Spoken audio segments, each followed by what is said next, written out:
नमस्कार मंडळी, आपल्या चॅनलवर तुमचं मनापासून स्वागत आहे. आपल्या आयुष्यात काही माणसं अशी असतात ना, ज्यांचं बोलणं गोड, स्वभाव गोड आणि मन तर साखरेपेक्षा पण गोड असतं. अशा गोड माणसांसाठी आज आपण बनवणार आहोत एक खास गोड पदार्थ.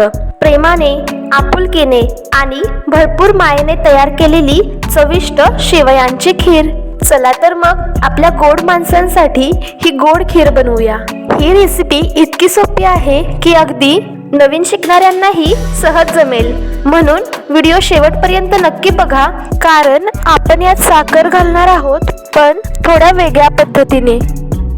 सगळ्यात पहिलं एका भांड्यात थोड्याशा शेवया काढून घ्या.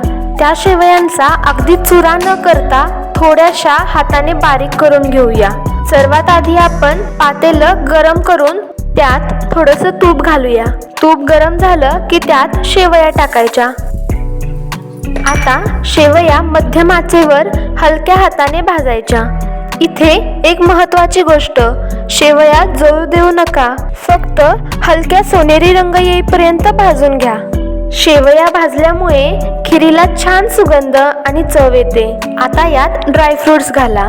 शेवया भाजेपर्यंत दुसरीकडे पाणी गरम करायला ठेवा. आता यात गरम पाणी घालूया.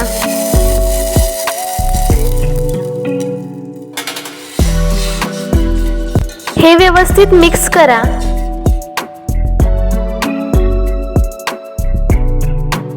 आता त्यात घालूया वेलची पूड. यामुळे खीर सुंदर सुगंधाने भरून जाते. वेलचीच्या सुगंधाने खीर अजूनच खास होते. शेवया शिजल्या की यात दूध घालूया. दूध घालून ते एका बाजूला शिजत ठेवूया आणि दुसऱ्या गॅसवर एका कढईत कॅरॅमल करायला घेऊया. त्यासाठी कढईत साखर घ्या. तुम्ही तुमच्या आवडीनुसार साखर कमी जास्त करू शकता. त्यात पाणी अजिबात घालू नका. गॅस मध्यम ठेवा. साखर हळूहळू वितळायला लागेल. अशा पद्धतीने साखर सतत हलवत राहा. तुम्ही बघाल थोड्या वेळातच साखरेचा कलर बदलेल आणि ती वितळायला लागेल. आता बघा, साखर हळूहळू वितळायला सुरुवात झाली आहे. इथे खूप महत्त्वाचं म्हणजे घाई करायची नाही. कॅरॅमल बनवणं म्हणजे अगदी संयमाची परीक्षा आहे. साखर आधी पांढरी दिसते, मग पारदर्शक होते आणि हळूहळू सुंदर गोल्डन रंग येतो. जीवनासारखंच आहे ना, थोडा वेळ आणि थोडा संयम दिला तर साधी साखरही इतकी सुंदर बनते. आता आपण साखरेचा मूड बघत आहोत. ती आधी शांत असते, मग वितळते आणि शेवटी सुंदर रंग दाखवते. पण जरा जास्त तापली तर रागवते आणि कडू होते बरं का. म्हणून प्रेमाने, शांतपणे कॅरॅमल बनवा. एका बाजूला या शेवया दुधात शिजत आहेत, तोपर्यंत दुसरीकडे आपण हे कॅरॅमल करून घेतोय. साखर वितळते तेव्हा कळतं, गोड होण्यासाठी थोडं वितळावं लागतं आणि त्यानंतरच मिळतो हा सुंदर रंग. तुम्ही कधी घरी कॅरॅमल बनवला आहे का?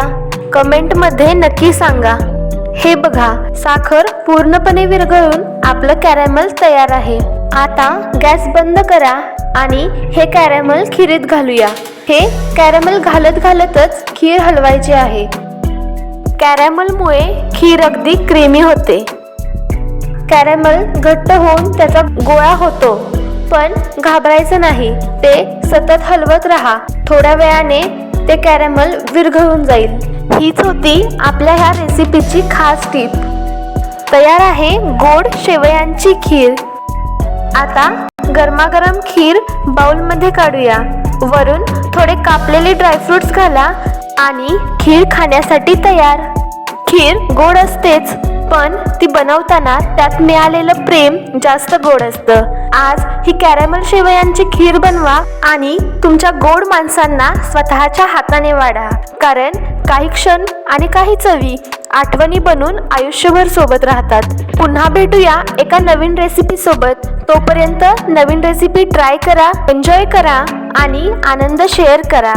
धन्यवाद.